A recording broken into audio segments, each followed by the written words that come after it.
It was mad. And when I actually wanted to build a gym and start, that's how I wanted it to be. That sort of atmosphere. People coming in and Brian is a comedian. Yeah. We'd be in the middle of a fight. I remember it's on YouTube, one of the fights actually, and you'll see me laughing. And it was like round 7 of an 8-round fight. What did he say to you? And I said to Brian, I thought I'd hit this kid with everything. I was beating him up, to be fair. Yeah. And I went back to the corner. I went, he's tough, him, innit? Brian said, tough. You're tough. And it was just the way that he said it in chair. I just burst out laughing. And he'd pretend to give you a bollocking in the corners. He'd be like, dead stern. His face was strict as anything. He'd be like, you need to be doing this. And then he'd go, wink at you. He was doing it for the camera. It was brilliant. It was inspiring sort of thing. He could make you. He just made you believe.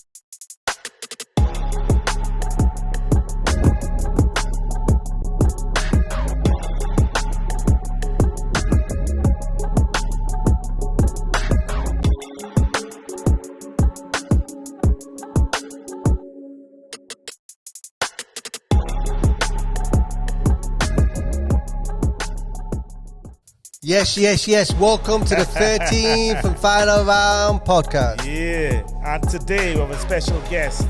We have the former WBU world champion in the house, Michael Jennings. Mr. Jennings, how you doing? I'm good. How are you today? I'm good, mate. What's good? Tell me. Same as old days. It's every day, really. In a boxing gym. Yeah. It's always good. Is it your home? You know what I mean? Yeah. It's a nice gym as well. You know what I mean? Proper gym. You can smell it. Yeah. Sawdust gym. You know it's hard work in here. When we actually come into this building, we wanted this sort of field, you know what I mean? We wanted it to be like this. I didn't want a brand new gym with all brand new state-of-the-art equipment. We've got what we need for boxers. Yeah, you have. You have, definitely. You can build champions in here. Definitely. We already have done, so we're not doing all right. Tell us about your champions. Tell us about your champions. Well, I mean, I'll tell you how we started, actually. Yeah. Because we started off in another unit in the same mill. There was me and my brother, and we started off just training a few kids, basically. Yeah. And then, you remember Matty Askin? Yes, Matty Askin. Matty Askin, cruiserweight he was. He used to train with me at Collieston Moston. I used to pick him up from Chorley, because he came from Blackpool. I'd pick him up at Outwood Hotel in Chorley, and we'd drive through to Manchester. He ended up at Bob Shannon's gym. He left our gym. He left Brian Hughes' gym. Went to Bob Shannon's gym, had a few fights there, and then he retired. Yeah. And then maybe 12 months after he retired, me and my brother had this gym up and running. And I saw Matty up at Reebok Stadium, actually, in Bolton. And I just asked him, what you doing? He said, oh, nothing. I'm just doing in and out of work sort of thing. He said, I've got a gym now. I said, come down and do a few sessions if you want. And he came down, done a few sessions. Before we know it, he's fighting again. We got him. He won the English title with us. Wow. Carried on. He won the British title with us. He boxed for a world title against the big guy, Akole. Wow, Wembley, actually. It was on Joshua undercard. So Matty did really well. And then from that, we had Jack Armfield, who was just like treading waters, really, going from fight to fight. We got him. He boxed John Ryder, who had a very, very, very tough fight with Callum Smith. I thought, people thought John Ryder beat Jacobs recently? Yeah, but not long ago, actually, he boxed Callum Smith, and people thought John had done enough. Yeah. Well, we went into that fight. We was the away. We've been the away fighter quite a few times with most of our lads, and Jack boxed John on a matchroom bill. Yeah. Massive underdog, and we won that fight. Jack won that fight, and then he boxed Brian Rose again. Probably Brian Rose, Brian Rose, probably 60-40 Brian's favour. We won that fight. Wow. And then after him, we had Scott Fitzgerald, who's the kid's another level. Unbelievable. He's a mad kid, to be fair. And then, obviously, we progressed with the amateurs. We've had a few national champions, English national champions. Yep. We've had kids boxing for England. We've got 2 kids, actually, who fight. One of them's fighting today in the Youth World Championships. What are the names so we can see out? So we've got in the Youth World Championships at the moment, this present time, Nelson Birchall, who boxes today. That's it. He boxed a Japanese fighter. He won unanimous. He boxed really, really well. It was class, to be fair. He's 4 fights away from being best in the world at his age and his weight. Wow. Good. And then we've got Levi Barnes, who again is 18. He's boxing today against a Mongolian. So I'll look out for that. it's the best. I mean, that's as far as amateur boxing is concerned at this age and weight. It's a pinnacle. Yeah. Do you know what I mean? So It sets you up for the professional side as well. exactly. Can you just imagine being? I remember being British champion as a professional boxer and thinking I used to go running out in the moors and stuff, and I'd be looking down over Charlie, and I used to think I'm the best in all the land I can see. I'm the best now at my Incredible, weight, as a professional boxer. Yeah. So to be able to say you're the best in the world, something else, it's unbelievable. You can't get your head around that, can No, you? you When you can't. think about 8 billion people and you're the best in the world. Crazy, innit? Yeah. Unbelievable achievement. Yeah. We get, and again, we've got other kids in the gym who are, they're going to be that level. They're going to be that level, and we get other people coming in and they'll question, how are these kids so good? I said, come in the gym in the morning at 10 o'clock, watch them train. Come back at 6 o'clock, watch them train. They're never out of the I gym. want to give a big shout out to our sponsors. It wouldn't be able to do the episodes or buy the equipment to do a podcast without the sponsors. So we're going to give a big shout out to Big shout out to One Love Caribbean Food Shop in Bradford. Thank you very much. the best Jamaican food in England. My wife will tell you. Also a big shout out to the Fat Loss King for sponsoring us. If you want to lose 5 to 20 pounds and look good for the summer, there's no better time than see results like this. Guys, keep on enjoying the podcast, and don't forget to give us a shout out. Don't forget to like, share, Comment, subscribe. and subscribe. And subscribe as well. Yeah. Don't forget.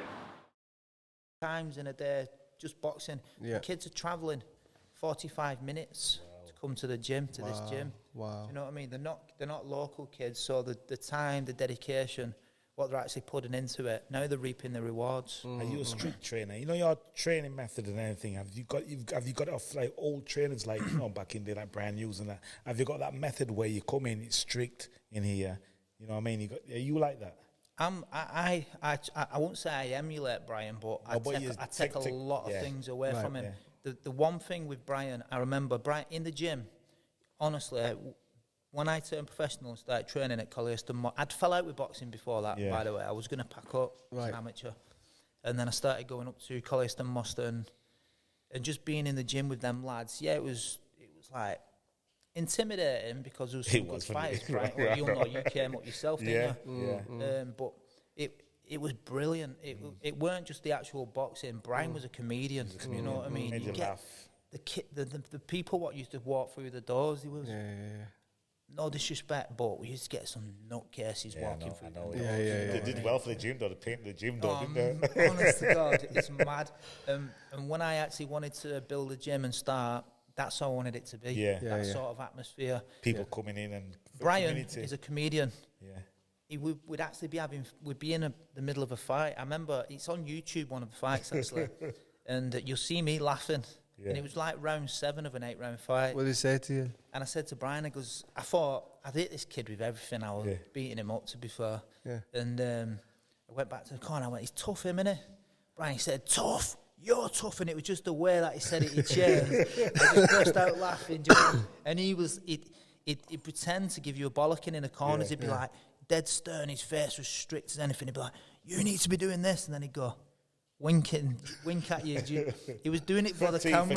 It was brilliant. Yeah. It was inspiring sort of thing. He could make you. He just made you believe in yourself. What was Pat like? Pat was opposite to Brian. Pat was like intense. Can't mess about, can you? Yeah, Pat was strict. Yeah, Strict. intense. Yeah. But in a good way also. Yeah. When I trained to box tackle, Pat was in the gym every day with me, you know, working on different things and plans and stuff like that. And Pat never really bollocked me, do you know what I mean? I've seen him in the gym. I've got respect for Pat, and he respects me back as well, I think. Well, he does, I know he does. And I've seen him bollocking some kids. I never had that with him, but I think it was because I was more like... Dedicated. I was tunnel vision, I was pretty serious, do you know what I mean? I was a serious person, so... I knew when it was time to have a laugh, and I knew when it was time to... There's some people that need to be managed and some people that know how to manage themselves. Yeah. With me, it went... Brian used to say, right, I don't want you in tomorrow. I could be like 4 weeks out of a fight because I trained really hard, you know what I mean? And I don't win tomorrow, and I'm like, what? You need to have a rest. And I will go out of the gym. I won't be in the gym the day after, but I do a 15-mile run. Do you know what I mean? It's like, well, you get some kids, you're dragging them in the gym. And we've had it in here. I've had it in here where I'm on the phone. Where are you? These kids are 4 weeks away from a fight. You know what I mean? They don't realise. And the time, you'll know yourselves. Yeah. How fast does it go? It's gone. It goes quickly. When you're doing it, it feels like a lifetime. But up until the end, and career is good. you know, it's just You don't even think there's anything else until after, do you? No, when you look back. I mean, it's like after boxing, I didn't have a clue what I was going to do. I did have a business and stuff like that, but it wasn't where my mind was at. I wanted boxing is what I've done from being 13. I'm 45 now. I've done it all my life. It's what I know. And I still don't pretend to know everything. I love going to different gyms and picking things up. Yeah. It's all you can do is to learn, you know what? I watched a clip the other day on YouTube, just some random guy. Yeah. And I nicked this little idea off him, and just by doing that, I'm hungry to learn myself. I want to be the best. I want to be the best at this. To be the best, you have to learn. Of course you do. You have to be teachable. You have to be. Yeah, not everyone's teachable. Some people just think they know it all. There's nothing worse than that. There's nothing worse than teaching, trying to teach someone. You're limited. You've got to come into a gym. It's like we've had kids coming here, and they're not listening to what. And this is where I get mad and I bollock them, because, like, listen, you're paying subs to come here. You're travelling 20, 30 miles to come here. You're not doing anything, I'm telling you. I said, get your stuff. You may as well get your stuff and go and pay someone that you're going to listen to. Because you're not listening to me. Do you know? And that winds me up. That winds me up, because, like, we're not going to get out of them what should be coming out of them. Do you know what I mean? And then that reflects on us. Do you know what I mean? So the trainer definitely has to be authority, doesn't he? Whatever tactic he chooses, if he's I don't know, there's different characters there. You've got to be a counsellor, you've got to be a friend, you've got to be the drill sergeant, you've got to know. Well, I think you've got to, I think, like what Brian did, he went from one extreme to the other. 1 minute he was like a father figure to you. Where if things was going wrong, he'd tell you. Boom, he'd switch on. You know what I mean? And he'd tell you straight, he'd look straight in your eyes as well and tell you, you knew then, shit. Got to do something. Howard Rainey was the same when I trained with Howard Rainey. They're the best ones, I think. The best ones.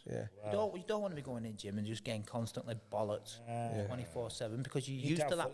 You're used to it as well. So when you're getting bollock, and then he bollocks you in the ring, it's just another bollocking. So you need that little bit of a balance. It's work. It's where you need to enjoy it. It's like a job. You know what I mean? Where you get bollocked by your boss and you have a little laugh with him. You know what I mean? It's funny from our era, you know, like mental health wants something to talk about. Because and if in society it was hard for men, but in the boxing gym, a man crying or a man saying I'm struggling or a man saying I don't feel up for it was difficult, wasn't it? To be fair, when I was actually fighting, I never heard anyone ever say that. You know, I'm struggling and stuff. They kept it to themselves. That's what I mean. It's now you hear it and you're surprised. You're like, eh? But when you think back on your careers, because I know looking back and think of myself, I was depressed in many stages. I was. It took me a long time, but I was. Because my career just stopped like that. Just stopped. 2014 stopped. Did you have any low moments in your career that you felt that way? I mean, I wouldn't put it down as depression. What with me, like when I was actually fighting, you have your ups and your downs. You know what I mean? Obviously, you have a lot of downtime in boxing where you're thinking about the fights. And I used to think things like I'd watch an opponent, I'd watch what he was good at. But I was always one. I was pretty strong-minded, and I used to think, well, if he throws that, I'm going to block this and I'm going to do that back. So in my own mind, I have pictures of everything what I would have done to my opponent when he did that to me. So whatever he did, I'd come back with this straight away. You could tell that, though. I could tell that every time I watched you box, you was really composed between things. I could see, just watching, not about you, but I could see when he was reading situations. Do you know what? A good thing, one of the good ones, and it was a good fight. It's when I actually boxed Jimmy Vincent, and I knocked him out in the first round. What no one expected me to do that. It was supposed to be a 12. I never even knew I was going to do it. I never trained to knock him out. I trained to go 12 rounds. But the first round, I had him going already. And I had him on the ropes, and I'm throwing a good combination of shots, and he come back with one shot. But I already knew I've got you now. Yeah. You know what I mean? So Yeah, I took my foot off the gas a little bit. Yeah. And I caught him with one backhand. And I said this, I said this to the kids in here. If you've hit him with one shot, hit him again with the same. Don't complicate it. If it lands once, then you land it again, that same shot, 9 times out of 10, it will land again at some point, you know what I mean? And I did that with him, and I caught him with a couple of good shots. I had him he threw a shot back, so I knew, right, he knows what he's doing. Took my foot off the gas, started moving, letting him get back into his groove, and then boom, caught him with the same shot again. Bam, same one again. Legs went, and that's when I stepped in. I always got when I watched you fight that you were the slightly slower pace in the first couple of rounds because you're collecting data, but I could see you collecting that data. Yeah, I was a thinker, and I would, you know, one of my worst. I remember when I boxed Ross Minter, and I hurt him in the first round, and that's probably one of the worst things. Yeah, because it took my mind off what you're saying there, collecting that thing. I thought I caught him with a good shot here. His legs had gone. Yeah. And for the next 4 or 5 rounds, I tried stopping him. Yeah. But actually, when I got back to what I know, because it took you off your game plan, didn't it? Yeah. The next 3 or 4, I stopped him in the 9th. Yeah. But really, in hindsight, it was because I hurt him in that first round. Yeah. It changed my way of thinking. Yeah, collect the data and stick to the game plan. But a lot of people get emotionally involved, don't they, in situations like that. Yeah. When you now, as a trainer, just from talking to you off camera, I know talking to you on camera, you've took a lot of what you've learned from.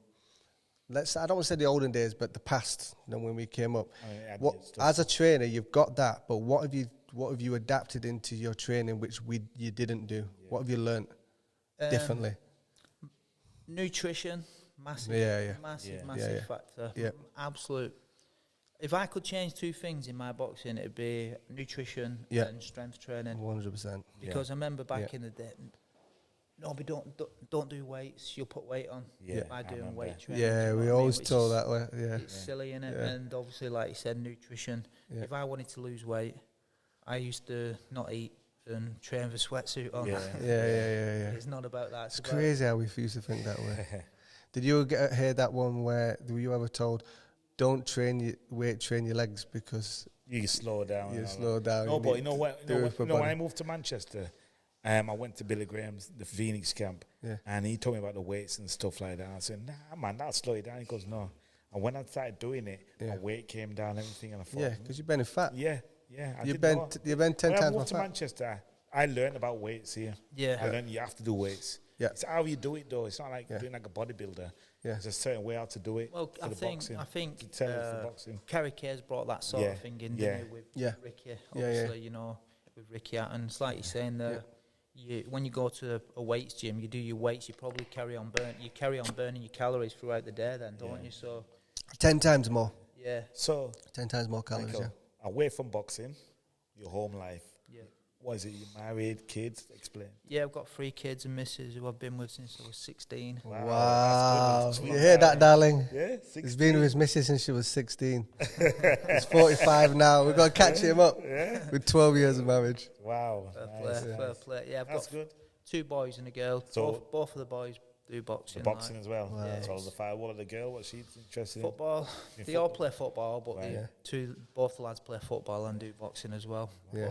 There's no worse feeling than your son's... I say no worse feelings. It's more... I get more nervous watching them fight than when I used to ever... When I was wait till I turn pro. That'd be different. Yeah, no, the amateurs, it's much more controlled, isn't it? They might play for Man United before then, though. Yeah, that'd be nice. You get paid more money as football. Apart from the gym and anything, what else do you do? What's your hobbies and interests? Fishing. Tell about the fishing. Tell about the fish. I don't know about fishing. Pike. I do pike fishing. Right. Yeah. I'm pretty keen on the pike fishing. Okay. Yeah. What day do you go? Every Sunday. That's your thing. Yeah. No, I go whenever I've got any time at all. Anytime. Which is never. I don't get a lot of time, but when I do, So if I'm in the gym from 8 till 12 or something, and then I've got from 12 till probably 4 o'clock. Okay. And then I'll go a few hours, and then we're back in gym at night time. So, Saturdays we're normally the championships with the amateur kids, which we are this weekend in Birkenhead. Sundays football. Yeah.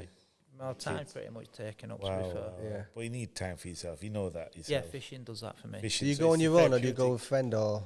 Bit of both. Normally I go on my own, but It makes me sound like a right weirdo. No, everyone needs a space. It's not like that, to be fair. If see, a lot of my mates are working 9 to 5 jobs and stuff like that. I've got a few hours free during the day, so yeah.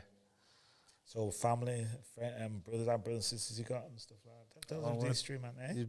Big family. My brother, obviously, he's one of the trainers here. What's his name? Mention him, man. Give him a little shout, man. Give your brother a shout. Brother.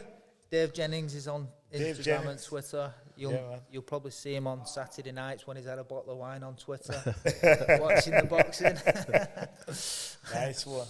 But yeah, man, this is good. What did you think of Ricky's fight at the weekend? Did you watch it? Yeah, I watched it. Yeah, you know what? Fair play to him. He got himself in good shape in it. He probably needed to for himself as well, didn't he? Very good. I think a lot of boxers who don't do well in boxing or do well in boxing and miss it should do something like that. You know what I mean? Because you know what it is when you leave boxing, you want to get in and go back in. The problem is with boxing is it's like you just said, it's addictive. They should do that, but not everyone's got that platform to do that on. No, you know what I mean? Once you're up there, you've got your own platform. You can do what you want. And for the kids who haven't reached them sort of levels, but they want to do it, they're stuck. So again, they're without boxing. Do you know what I mean? If that's what they need. Well, the only platform you can do, but not that big stage, is white collar. You know what I'm saying to you? It comes to a stage where you have to stop getting hit, though. Yeah, I know, but some just that's what you did, didn't you? You did white collar at the end. I didn't want to fight because I wanted to turn pro, come back. I missed it so much. I just thought I'll have a white collar fight, and I did it. And I thought, well, 3-4 weeks, I hate it. I got butterflies and stuff. Nah, that's enough for me. You did it in a cage as well. Yeah, I was in a cage. Oh, did you? Yeah, because it was like MMA and also boxing at the same time. Yeah, well, I retired. I only retired because I needed surgery on my shoulder, so I wouldn't have retired, to be fair. So again, like you said, the boxing got took away from me. So rather than searching for that fight, I opened a gym and got involved in teaching it. What was the gap between you coming out of boxing and becoming a coach? There was no gap. I just got straight. Pretty much straight away. Yeah.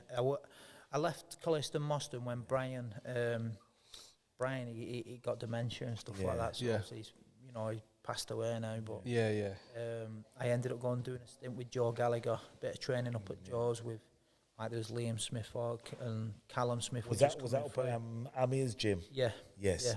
So I was there for a few months, getting ready for a fight, and my shoulders just they weren't taking it. So I ended up sacking it off, and I had surgery on both my shoulders. So, but in the meantime, I started training kids, just little kids basically, and we've done all right with the kids and the pros. How was your mental health after you knew you had to give up boxing and you was getting ready for a title? What was it like? Obviously you're down because you get something taken away from you, but you controlled it. Like, I think your mind would wander, so you'd be thinking more about boxing than other things. So you probably, it's like you forget things and stuff like that, because you're thinking of boxing, basically. Yeah. You know what I mean? Something you did all your life, innit? Yeah, I mean, and then I don't know. It's just like you say, it's something you've done from being a. That's it. Yeah. It's not used to. You just got to reset your body and reset your mind and everything. And I can see why people do lose a plot. And do daft things, Luckily for me, I had a missus, and at that time I had kids as well, so it kept me grounded. You had a reason to carry on, didn't you? Some people come out of boxing, they have nothing, and it's like they just get themselves in a. I wouldn't like to think I didn't have anything. Yeah. Not good. I wouldn't like that. I mean, when I finished boxing, I didn't work. I didn't do anything, and it's like I was dreaming, ringing, and I thought, you know what, I'm gonna go to college. When I got to college. Because I want to start working in schools and teaching. I took it from there. My mate had a gym. Yeah, he gave me the room, so you could take that room. That's yours. Yeah. It's like you say. I mean, you don't want to go. No, you don't want to go for it, but you have to do it to do something. Yeah, you do. But it's like you get to a certain level in boxing, and it's not like you think you're better, but you don't want to finish boxing and then go and work in a blooming factory or stacking shelves. Because you've done the boxing for a reason, to get away from all that. But having said that, reaching them heights of boxing to make that sort of money where you don't have to do that, there's not many people do it. Yeah. And Like then Brian come down said, to normal level like everybody else. Yeah, Brian said, you know, if you get an house out of boxing, you've done well. Yeah. And I did. I got my house out of boxing. Yeah. You know what I mean? So, but having said that, you still need to earn a living after you've That's finished what they anyway. pay for it. Yeah. Yeah. So a lot So of people, boxers have the house, get the house and everything, but they lose it. yeah, no. Quite a few I know as well. Yeah, around same. here. Because they're bad with money. Yeah. The thing is, when you're boxing, normal people are going to work, learning how to save, learning how to pay bills. Boxers are focused on boxing, getting in debt. Because we all get in debt, don't we? Because we struggle. And then we come out and it's like, I have no clue how to manage money because it's not taught at school. Yeah. And boxers, they're the product. So they're an entrepreneur. If you like it or not, all professional boxers are entrepreneurs because they're so the brand. And then they come out of it and then they've got like, well, I'm not going to work for a boss because I've been working for myself for the last 10 years. Yeah, that's what I mean. Like, you don't want to be going from doing what you've done to be a boxer. Not like you think you're better, but you just...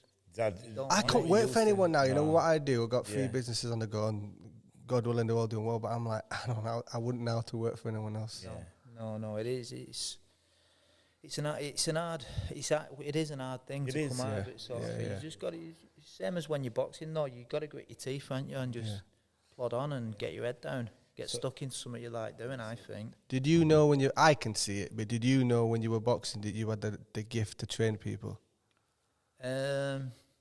I always thought I'd be all right at it. To be fair, I just try and make things as simple as possible. Yeah. You know, when I'm teaching, I could teach anyone. Yeah. I could, whether they will go on to be a boxer is a different story because not everyone's got that. But 99% of people are capable of learning boxing. Yeah. I think. Yeah, I agree. But whether they will be able to carry on and have a fight is a different story. But the way I teach it is so simple. I just try and make it.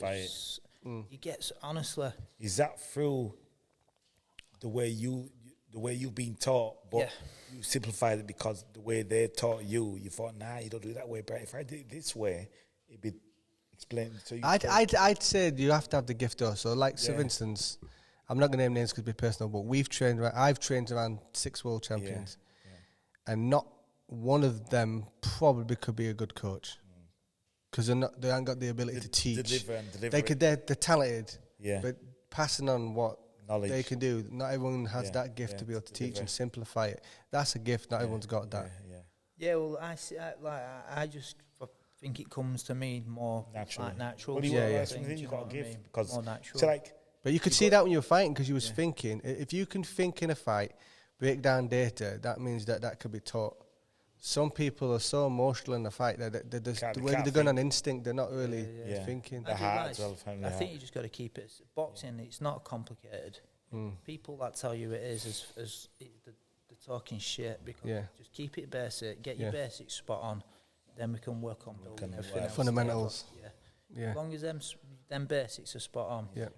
The first thing I teach is like you get kids coming in trying for power shots and everything's coming from there. I teach it from the feet upwards. That's why we do it because we know now when we were boxing, we throw arm punches. It's just exactly the same as they're doing it. Course. Now I know. I remember Pat actually trying to show me how to throw a left hook, and I just couldn't get it I couldn't get it. You know what I mean? But now as I'm teaching, I know exactly what he was talking about. Even a jab, you just too much throw a jab. Just try and honestly, so simple. Just different little bits of technique. That's all. People don't see it when they're watching it at home. Like I always say to people when you train at the Ingles and you train around Howard Rain, it was like footwork for weeks before you even took a jab. You know what I mean? No reason why there's footwork, these lines. What are you doing it for? I try and this is one thing what I will do. I'll explain why we're doing it. You know, I won't just say right, I want you to do this, and this is how you do it. I'll say we do this because this will lead on to this. You do this because this will get you out of trouble. Jigsaw puzzle. Yeah, that's good. That's what I say. It's you just putting all them pieces Yeah. together. We just start at 0. We'll work on certain things, then we'll put them together. It's like we get people. I get people asking me, "What style of fight do you want in your gym?" Doesn't matter what style of fight. It's the person. I'll work on the same things with you as what I'd work on with you, and then I would want you to put them sort of things into your style of boxing, rather than me trying to change your style of boxing. It's like up at Brendan Ingles. They was all pretty much similar sort of thing in the way that they all different. They all did it in a different way. Do you get what I mean? Yeah, because Kel's more traditional than say Johnny or Naz was. Yeah. I actually boxed Kel. Yeah, last fight. The last fight. Yeah. Yeah, 2010. Yeah. Got stopped on a cut. Yeah. It's a good fight though. Yeah. That was off the back of Cotto though. I'd had a fight in between as well. Did you have a fight in between Cotto? Yeah, boxed Cotto 2009. I think I had 2 fights actually. Yeah. Yeah, I had 2 fights. I was supposed to box Kel a couple of times, and I'm not sure if he got injured or there was some. He pulled out basically. He pulled out through something. Yeah. And then eventually we ended up getting it on. I think it was in Birmingham actually. So the British title. It was for the British, and it was WBO eliminator as well. But I boxed Cotto for the WBO. Yeah. I remember watching it live. Did you watch that one live? Yeah, I watched that. Yeah. 2009. Yeah. Long time. That look at that, eh? 2009. See how time flies. Yeah, man. Even things from there, like now as a trainer, I learned so you can much see from stuff that. from me. I should have done that. From that, you know. Yeah. I remember Cotto's trainer. We was in the changing room, and Brian had wrapped one of my hands. Started wrapping my other hands. Cotto's trainer's looking above it, He's like, no, not happy with that. And the officials, the OIC, whoever it was who was in charge, made him strip my hands down and then redo them again. Flame in your head. Yeah, they knew exactly what they did. Yeah. Brian got mad, nearly had him a fight. Brian was like 60 odd. This Cotto's trainer was 60 odd. Was that Cuban guy? I can't remember who it was. I can't remember, to be fair, but it was funny. It weren't funny at the time, but now as I look back. So mind games. Tell the people out there your gym time, where your gym is, and if you're doing a box, they can come along, promote yourself. Yeah, so we're open. Obviously, this is Jennings Gym. You'll find us on Instagram, Twitter, Facebook. What's your Twitter name? What's your Instagram Jennings name? Gym. Jennings Gym. Yeah. I'll get the Instagram, details. Twitter. You'll see it to the side. We'll put it at the side. Put it up on the side. Yeah, we're even on Google now. We've got it on Google Maps. But yeah, we're in the professionals. They train Monday to Friday, 10 a.m. Okay. 10 a.m. till 12. We've got a few of the top amateurs who train with us in the mornings as well. We spend a bit more time. Monday to Friday night from 5:15 till 8:15. We've got the amateurs, but we have in different age groups and stuff like that. But we do work with other people. We do we've got which is pretty close towards drug and rehab. That's good. Yeah, my older brother, he was a heroin addict. He died of heroin. You know, he was in and out of prison and all that. So that's pretty, close to our sort of thing. Yeah. My son actually takes that class. Yeah. So we do them. My brother. How old's your son? 17. Wow. My oldest is 17. Nice. Wow. Nice. My brother obviously does a work. This gym's an off-site provider. Yeah. So in other words, it's basically like a school. We're all got to be DBS safeguarded against kids and stuff like that. And he looks after kids what have been excluded from your mainstream schools, what will go to special schools. Yeah. So he works with all them sort of kids. That's good. We just want to put as much back in the community as well. Is what I personally got out of it. From boxing, I got a lot out of it. So you're going to put a bit more in because you're bringing this into it. Like I can see over there, table tennis and everything. It's more like, I think that boxing gyms... too traditional. No, I think society... I'm sick of saying it on the podcast, but society could learn a lot from what goes on in boxing gyms. Yeah. You come in here... You learn respect, you learn that attitude. Discipline. I just think everyone needs to be humbled at one point in their life, do you know what I mean? Yeah. Even when you went to the Ingles, they give you a house, a room, you share a room with a couple of kids.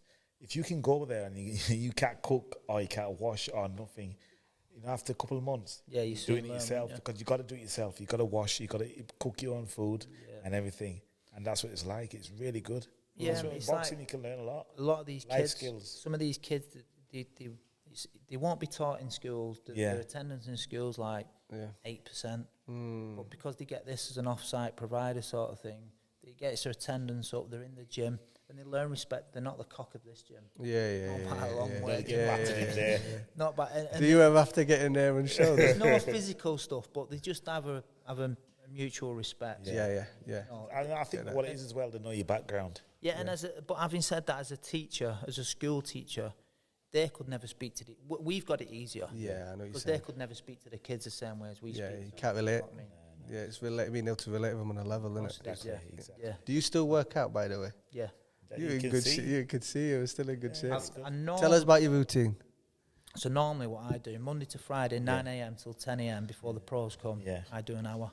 Yeah. What do you do? Just bag work and sparring and everything. Oh, you spar still? Yeah. So about your shoulder? Oh, your shoulders, you have operations. It's all right now. So they're good enough. They're good enough for the the people that I spar with. Oh, right.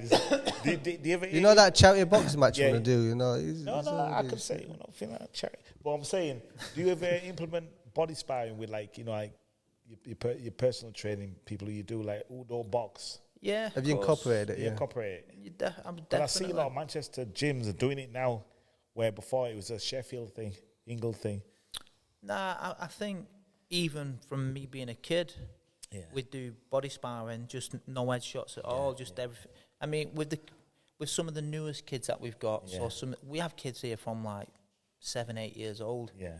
Last thing I want to do is chuck them in and start getting punched in the face, that's it, they're gone. You know what I mean? So we will start everything below there, and then obviously build it up. That's awesome. That's good. Yeah. How long do you think we've been speaking for? 10 hours. It doesn't seem that long, to be fair. That's what I told you, man. And I know I've got this time schedule. I would have liked to. If you'll have us back, we'll be back. We'll come back and speak to your amateurs. You got your amateurs. You catch up with the amateurs and stuff. There's a lot more things what I would like to get into. No problem. Let's do it. Just talk. This is your time. Yeah, we'll do it. To you. He has to go. He has to. One of his fighters is fighting now, so he's got to get to fighters. Listen. Yeah, back in the day, also one of my other we used to be in a band. Yeah. So my brother was guitarist. I used to play drums, and we snap. What did you play? He's a drummer. Oh, yeah. He's a drummer. She's a professional singer over there. If you want to put a band together. Pearl Export series. What are you playing? I've not got one. I've got a rolling drum kit at home, but I never really go on it anymore. Yeah. But have you heard of Stone Roses? Yes. Yeah. Ian Brown, the lead singer at Stone Roses, he went solo. And when he went solo, we was his main support. So we used to travel all over the country. Black Grape. Yeah. When I lived over here, I lived with one of the guys who was in the studio with them. Psycho. Right. Psycho, the rapper. Yeah. I used to live with him. And they used to bring me to the gym, to Brian Hughes'. Well, Happy Mondays is one of my favourite bands. Happy Mondays, Black Grape, I don't want to go. He's got to go because he's got to watch this fight. Well, we're going to go now. Tell him I could honestly. I told you.